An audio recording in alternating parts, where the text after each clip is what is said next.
جو ہے وہ برابر کروا دے دنیا کو.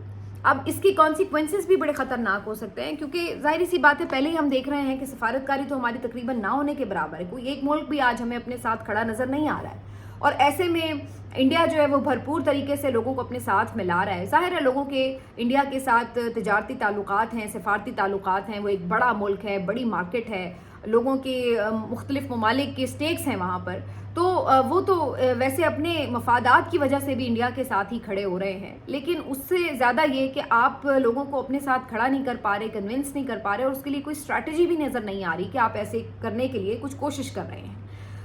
بہت سے لوگ اس بات پہ تنقید کر رہے تھے کہ جی کل تو وہی سٹیپس لیے گئے ہیں جو کہ پہلے بھی لیے جا چکے تھے انڈیا کی طرف سے, ہم نے تو وہی ریپیٹ کر دیے, تو ہم نے کیا کمال کیا. تو دیکھیے سفارتی طور پر ٹھیک ہے آپ یہی کچھ کر سکتے ہیں. اب ظاہر ہے الٹیمیٹلی آپ نے کوئی انڈیا پہ حملہ تو نہیں کرنا تھا, تو یہی کچھ ہوتا ہے آپ نے کر لیا, اس پہ مجھے وہ کوئی نہیں ہے کہ یہ آپ نے اسٹیپس جو ہیں وہ نہیں لیے. لیکن جو مسنگ ایلیمنٹ ہے وہ یہ ہے کہ آپ اپنے ملک کے لیے نیریٹو نہیں بنا پا رہے. یہ سب سے بڑا آپ کا خلا ہے جو اس وقت ہمیں نظر آ رہا ہے کہ آج آپ کے ساتھ کوئی دنیا کا ملک کھڑا نظر نہیں آ رہا, آپ سفارتی طور پر تنہا نظر آ رہے ہیں. پاکستان کا موقف دنیا میں کوئی ماننے کے لیے تیار نہیں ہو رہا, کیونکہ آپ بول ہی نہیں رہے تو آپ موقف کیا منوائیں گے. مکمل تو خاموشی کی ہوئی ہے آپ نے. کوئی آپ کو نظر آ رہا ہے کہ کوئی پرائم منسٹر کی طرف سے نیریٹو بلڈنگ کی جا رہی ہو, کوئی باقی وزراء کی طرف سے کی جا رہی ہو, کوئی حکمران جماعت کی طرف سے کی جا رہی ہو, کوئی نیریٹو بلڈنگ نہیں ہو رہی, اور صرف انتظار ہو رہا ہے کہ اچھا دیکھتے ہیں کہ بھارت یہ حملہ کرتا ہے یا نہیں کرتا ہے. تو یہ سب سے بڑا ایک مسنگ ایلیمنٹ ہے کہ آپ اپنی رائے عامہ نہ اپنے ملک کے اندر اپنے لیے ہموار کر پا رہے ہیں, اور نہ باہر آپ لوگوں کو اپنے ساتھ کھڑا کر پا رہے ہیں. یہ سب سے بڑا مسنگ ایلیمنٹ ہے, اور یہ ہمیں ابھی تک بھی انفارچونیٹلی مسنگ نظر آ رہا ہے. اور اس میں اگر کوئی بولا ہی بولا ہے وزیر دفاع, تو وہ بھی الٹا آبیل مجھے مار والی سچویشن ہو گئی ہے کہ آپ الٹا آپ نے ایسا بیان دیا ہے کہ اور بھارت اس کا ڈھنڈورا پیٹے گا اور کہے گا کہ دیکھ لیں جی اب تو یہ خود ایڈمٹ کر رہے ہیں. اس کے نقصانات بہت ہو سکتے ہیں. بھارت بالکل جا کے پابندیاں لگوانے کی کوشش کر سکتا ہے پاکستان کے اگینسٹ. خدا نخواستہ پاکستان دوبارہ جو فیٹف کی گرے لسٹ سے بڑی مشکل سے نکلا تھا, دوبارہ اس کے اوپر تجارتی پابندیاں عائد ہو سکتی ہیں, دوبارہ وہ گرے لسٹ میں اس کا نام جا سکتا ہے. تو بہت اس کے آپ کو جو ہے نقصانات ہو سکتے ہیں. آپ کا GSP+ سٹیٹس ہے, آپ کا یہ فیٹف کا سٹیٹس ہے, آپ کی ادروائز جو باقی ممالک کے ساتھ معاملات ہیں ان کے اندر بہت ساری چیزوں میں آپ کو سفارتی طور پر نقصان ہو سکتا ہے. تو ان چیزوں کے اوپر آپ کو ایک نیریٹو بلڈنگ کی اور ایک رائے عامہ ہموار کرنے کی ضرورت ہوتی ہے, جو کہ ہمیں اس وقت دکھائی نہیں دے رہی ہے. تو یہ ایک اس وقت خواجہ آصف صاحب کا جو سٹیٹمنٹ ہے وہ کافی زیادہ جو ہے وہ تنقید کی زد میں آیا ہوا ہے. بہرحال اس سے آگے بڑھتے ہوئے جو ولسن کا ٹویٹ آپ دیکھیے, جو ولسن جو ادروائز پاکستان میں ڈیموکریسی کی بحالی کی بات کر رہے ہیں, اور ظاہر ہے کہ سب اس بات کو سپورٹ بھی کر رہے ہوتے ہیں کہ جی ڈیموکریسی تو ظاہر ہے بحال ہونی چاہیے, لیکن انہوں نے بھی جو اپنا ٹویٹ کیا ہے اس میں انہوں نے بھی جو بھارت کا موقف ہے اس کو ایک طرح سے تقویت دی ہے, کیونکہ وہ بھی یہ بات کر رہے ہیں کہ جی پاکستان میں جو ڈی اسٹیبلائزیشن ہے وہ بیسکلی شخصانہ ہے کہ وہ انڈیا میں جا کے جو دہشت گردی کی کارروائی ہوئی ہے. اب آپ اندازہ لگائیے کہ ایک تو وہ مقبوضہ جموں کشمیر کو انڈیا کا حصہ مان رہے ہیں, تو یہ بھی ایک انڈین نیریٹو کی فتح ہے, کیونکہ یہ تو جموں کشمیر ایک متنازع علاقہ ہے, یہ کوئی انڈیا کا پارٹ نہیں ہے. ہم تو یہی ہمارا تو موقف ہے, اور یہ اقوام متحدہ کے تحت بھی یہی بات ہونی چاہیے. دوسری بات یہ ہے کہ وہ اس بات پہ بھی قائل نظر آ رہا ہے کہ اس کے پیچھے جو ہے وہ پاکستان کے تانے بانے جا کے ملتے ہیں. تو یہ دونوں باتیں جو ہیں وہ کیا شو کر رہی ہیں, یہ شو کر رہی ہیں کہ اس وقت جو انڈین نیریٹو ہے وہ زیادہ بائی کر رہی ہے عالمی برادری. تو ہمیں اس کے لیے کاؤنٹر اسٹریٹجی بنانی ہے. ہمیں تو یہ کرنا چاہیے کہ ایسے موقع کے اوپر ہم ایک اتحاد بنائیں اپنے ملک میں. سب سے پہلے تو ایک یونٹی نظر آئے, اور اس کے بعد آپ کے جو لیڈرز ہیں وہ بھرپور قسم کی پاکستان کے حق میں نیریٹو بلڈنگ کر سکیں, جس کی وجہ سے لوگ ہماری بات بھی سننے پہ مجبور ہوں کہ ہم بھی کوئی موقف رکھتے ہیں. اور وہ بڑا آسان ہے. دیکھیے آپ کو یہ برابر کروانا ہے دنیا کو کہ بھائی ہم تو خود اس وقت دہشت گردی کا شکار ہیں. یعنی جس ملک میں جنگ چھڑی رہی اتنا شاید ان کا جانی نقصان نہیں ہوا جتنا پاکستان کا نقصان ہو گیا دہشت گردی کے خلاف جنگ میں. تو آپ الٹا ہمیں ہی کہہ رہے ہیں کہ جی ہم دہشت گردوں کو نرش کرتے ہیں. تو ہم نے تو یہ بتانا ہے دنیا کو کہ ہمارے لیے کتنی مشکلات ہیں اس وقت دہشت گردی کی وجہ سے.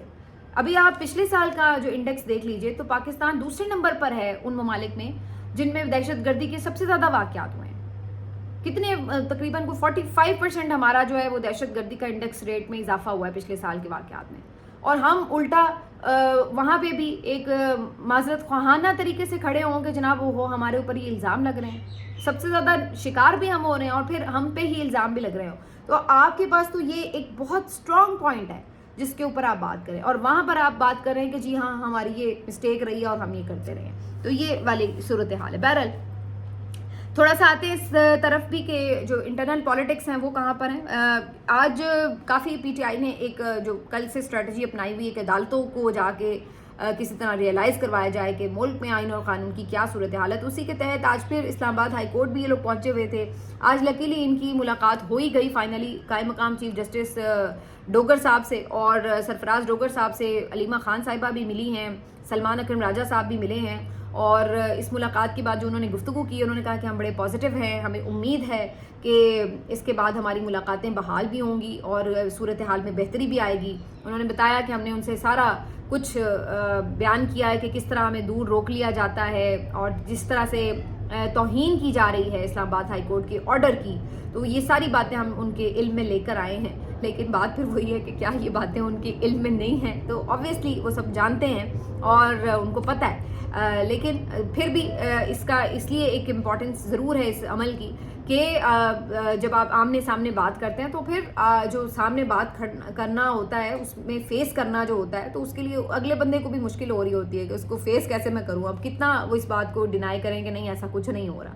تو یہ ایک چیز ہے. دوسرا ظاہر ہے چیزیں ریکارڈ پر آتی ہیں, اور ویسے بھی ایک سیاسی جماعت کے پاس یہی طریقہ ہے نا کہ وہ بات چیت کے ذریعے, دلائل کے ذریعے, اپنی جو نیریٹو بلڈنگ ہے اس کے ذریعے کوشش کر سکتا ہے کہ وہ اپنے معاملات کو آگے بڑھائے اور لے کر چلے. اب ظاہر ہے کوئی حملہ تو نہیں کر سکتے اسلام آباد ہائی کورٹ کے اوپر, تو یہ جو ہے ان کی طرف سے آج کیا گیا. اس کے علاوہ عمران خان صاحب کی ہدایت پر سلمان اکرم راجہ صاحب نے دونوں چیف جسٹس صاحبان کو خط بھی لکھے ہیں, اور وہ خط بھی آج ان کو پہنچا دیے گئے ہیں. تو ڈوگر صاحب کو بھی خط دے دیا گیا, اور اسی طرح سے چیف جسٹس یحییٰ آفریدی کے نام بھی جو خط ہے وہ بھی سپریم کورٹ میں آج علیمہ خان صاحبہ, سلمان اکرم راجہ صاحب نے جا کے پہنچایا ہے. اور 9 صفحات پر مشتمل یہ خط ہے جس میں جو عمران خان صاحب کی طرف سے بیسکلی لکھا گیا ہے, ان کے بہاف پر سلمان اکرم راجہ صاحب نے لکھا ہے, اور اس میں ڈیٹیل کے ساتھ انہوں نے ساری چیزیں شیئر کی ہیں کہ کس طریقے سے اس وقت رول آف لا کی صورتحال ہے, جو عمران خان صاحب کے اوپر کیسز ہیں ان کی سٹیٹس کیا ہے, ان کی سچویشن کیا ہے, ان کی بیگم بھی کس طرح سے جو ہے وہ قید میں ہیں, ان کی اپیلیں نہیں لگ رہی ہیں, ان کی ملاقاتیں نہیں ہو پا رہی ہیں, ان کو جو بنیادی حقوق ہیں قیدیوں کے وہ تک معطل ہیں. تو یہ ساری چیزوں کے اوپر انہوں نے ڈیٹیل سے جو ہے وہ ساری ڈسکرپشن دی ہے یحییٰ آفریدی صاحب کو. اس سے پہلے بھی جب آپ کو یاد ہوگا کہ یحییٰ آفریدی صاحب نے ملاقات کی تھی ایک دفعہ حکومتی وفد سے بھی اور پھر بعد میں اپوزیشن سے بھی, تو اس وقت بھی ان کے نالج میں یہ تمام چیزیں لے کے آئی گئی تھیں, لیکن اس کے بعد بھی کوئی عمل نہیں ہوا. ابھی بھی کوئی زیادہ امید نہیں ہے کہ کوئی عمل ہوگا یا کوئی فرق نظر آئے گا صورتحال کا, لیکن ایٹ لیسٹ یہ آپشنز ہیں جو آپ اویل کر سکتے ہیں, کوشش کر سکتے ہیں, وہ کوشش کی جا رہی ہے. تو بہرحال یہ آج عدالتوں کی صورتحال رہی. اور اس کے علاوہ آج جو ہے وہ پی ٹی آئی کا یوم تاسیس ہے, 29واں یوم تاسیس.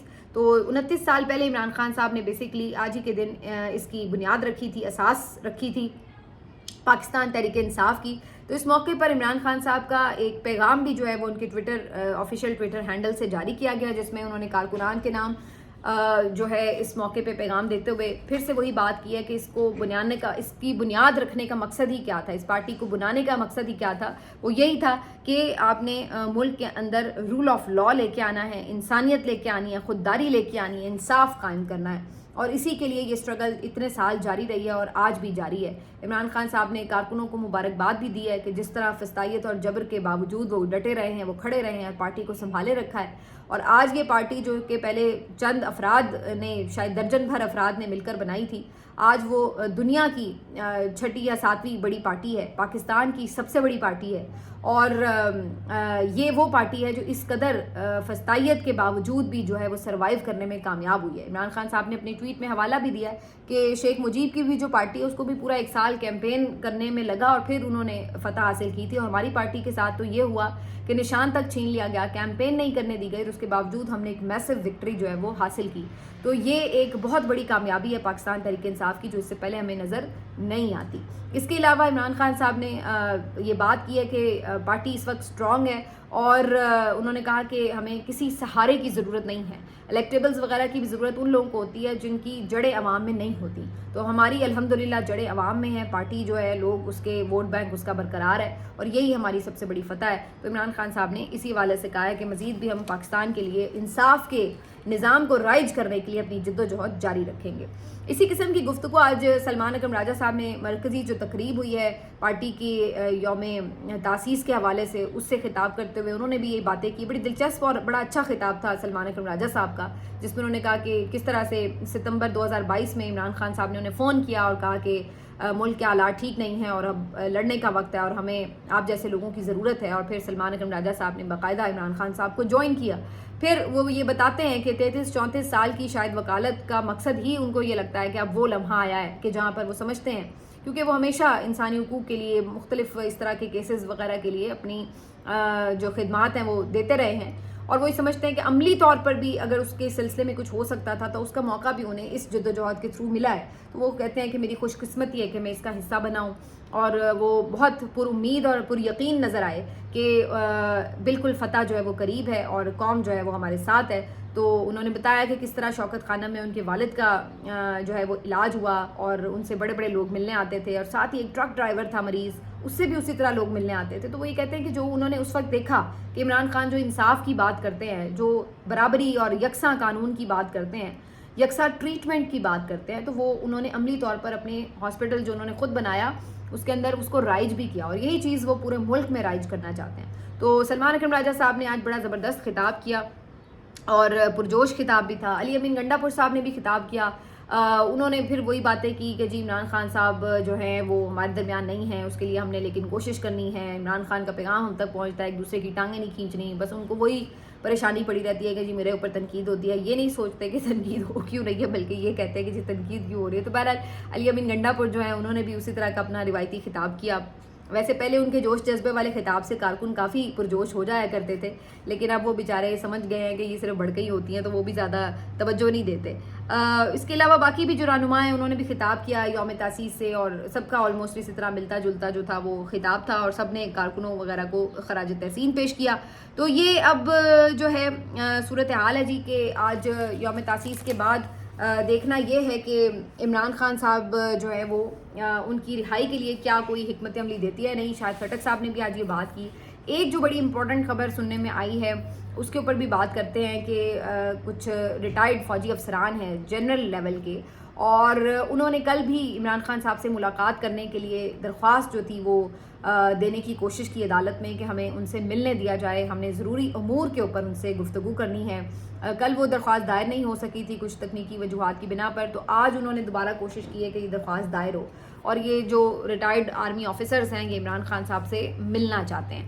اس کے اوپر بہت سے لوگ کافی ویسے ایک ہائپ کریٹ کر رہے تھے کہ جی بڑا لگتا ہے کہ یہ اسٹیبلشمنٹ سے رابطے میں ہیں اور کوئی خاص پیغام لے کر جو ہے وہ آ رہے ہیں, اور اس لیے وہ عمران خان صاحب سے ملیں گے, اور اتنے ہائی رینک کے یہ آفیسر ریٹائرڈ ہوئے ہیں تو بڑی ان کی ورتھ ہوگی.